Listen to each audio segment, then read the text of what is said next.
We got another Tyler Perry mess today, and luckily we're removing all the Medea cameos. Brenda Brown is a single mother of 3. She can barely make ends meet and has no cash to pay the daycare owner, Miss Mildred. Luckily, her best friend Cheryl always has her back.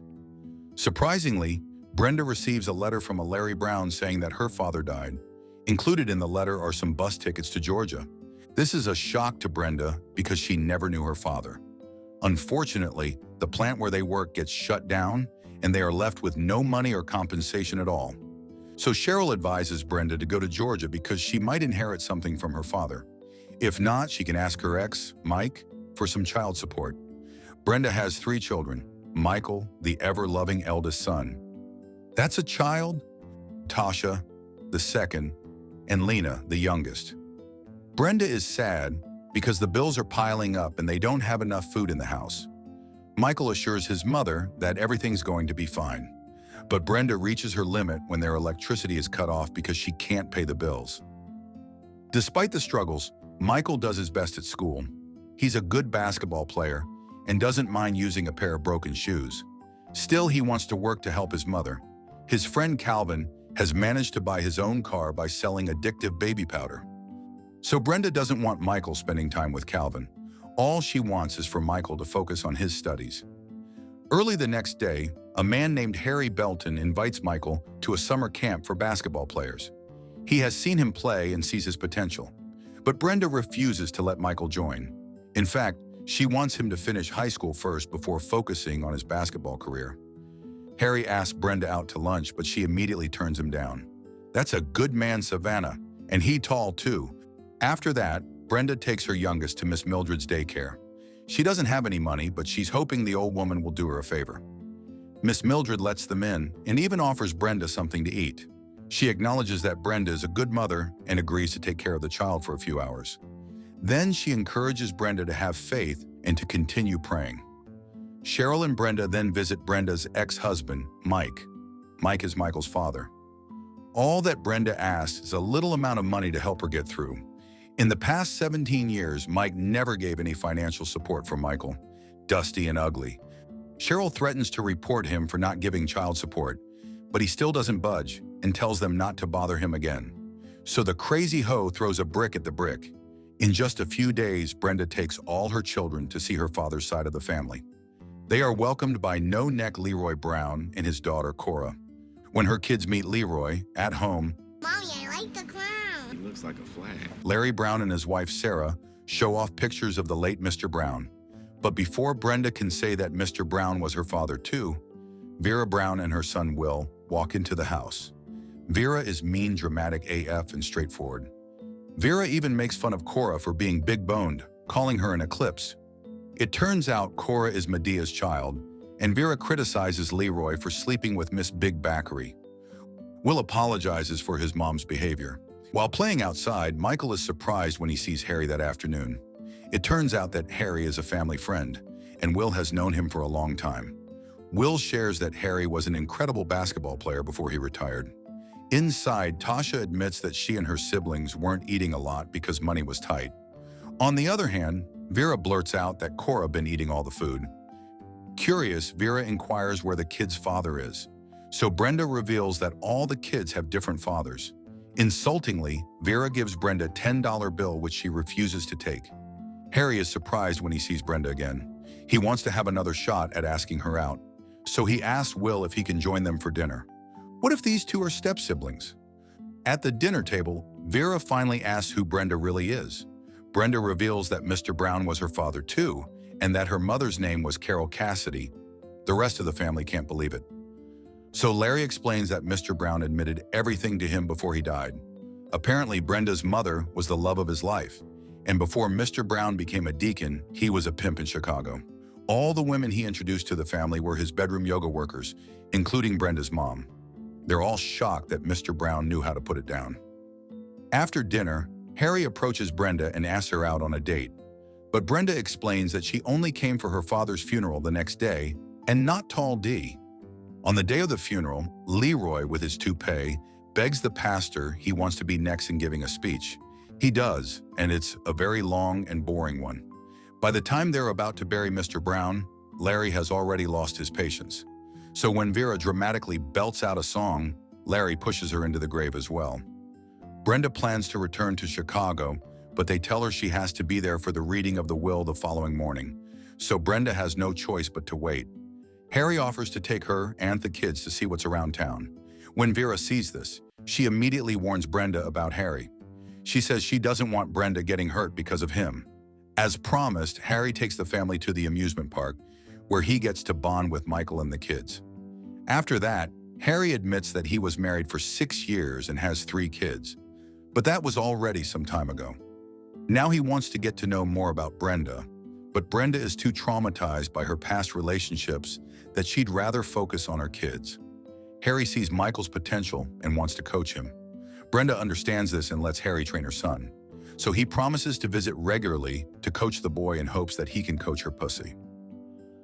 The next day, Brenda sits with the family for the reading of the will. The lawyer announces that Mr. Brown left all his money to Larry and Sarah. It's a total of $575. Mr. Brown was dusty, should have stayed a pimp in Chicago. Vera hopes she'll get something better, so she's devastated when the lawyer announces she's getting all her father's love.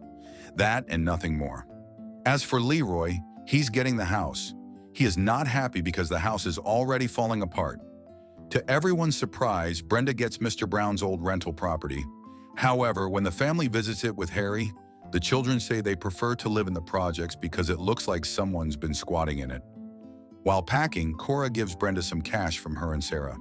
Brenda refuses it at first, but Cora insists, saying she could afford to skip a few meals, or 12.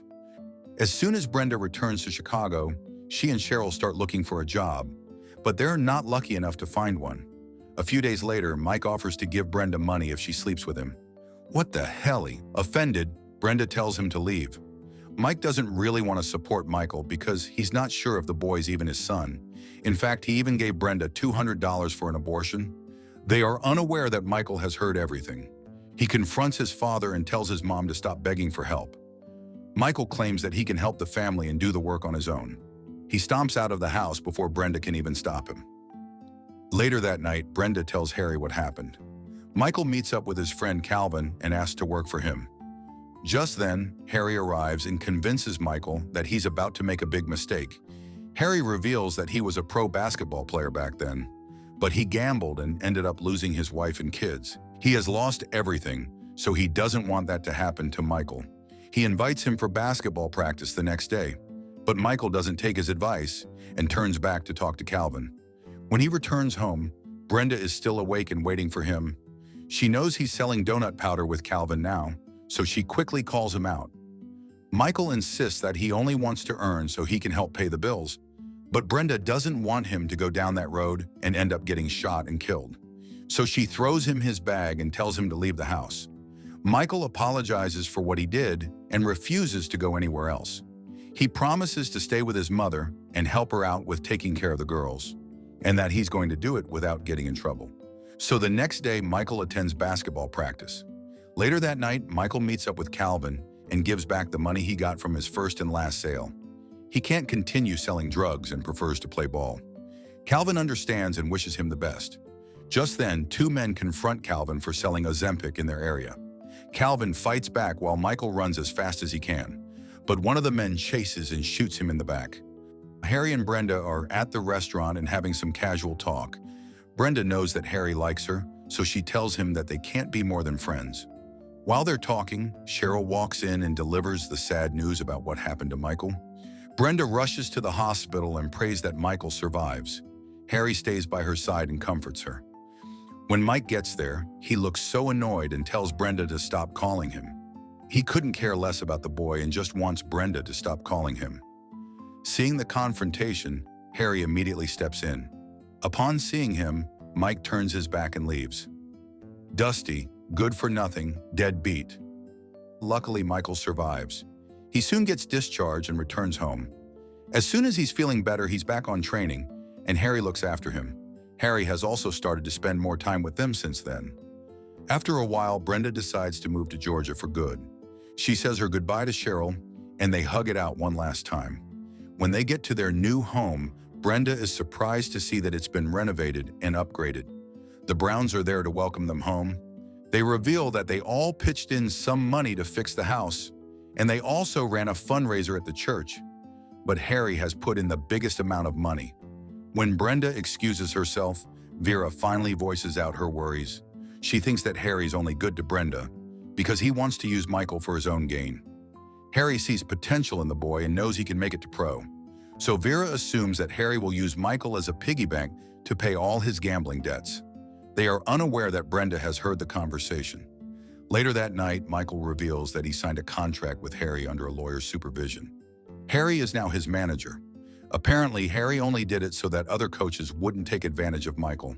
In addition to that, he has sent some footage to a pro scout. But Brenda has started to doubt Harry's intentions. She accuses him of wanting to take a huge cut of what Michael will be earning someday if he makes it. Hurt, Harry shares that he has already paid all his gambling debts. Plus, isn't it obvious he really after that kitty? A few days later, a sports agent named Richard visits Brenda and Michael. He reveals that 2 professional teams want to sign Michael. They will pay for his college and help him get a degree. Brenda is surprised when she learns that Harry will not get any money even if he's Michael's manager, and that Harry just didn't want Michael to be taken advantage of. In just a few weeks, Michael officially signs with an NBA team and is now sitting on a pile of cash. Mike shows up to the press conference and starts to act like a good father. But Michael quickly shuts him down and shares that Mike was never part of his life. That same day, Michael encourages his mother to patch things up with Harry. So Brenda musters up the courage and confesses her real feelings. She admits that she was just scared because Harry was too good to be true. In the end, they admit they love each other and want to stay together. So they get married not long after, and Brenda finally gets the love she's always dreamed of. One of the more calm Tyler Perry movies and one that I enjoyed very much. Definitely helped that Miss Bassett is just amazing in everything she does. What did you guys think of this one? Did y'all like that one? Honey, well, make sure you like and leave us a comment. I try to respond to as many as I can. And if you like Tubi, Lifetime, or just straight up trifling movies, make sure you subscribe for real. For more videos, you can click here or here.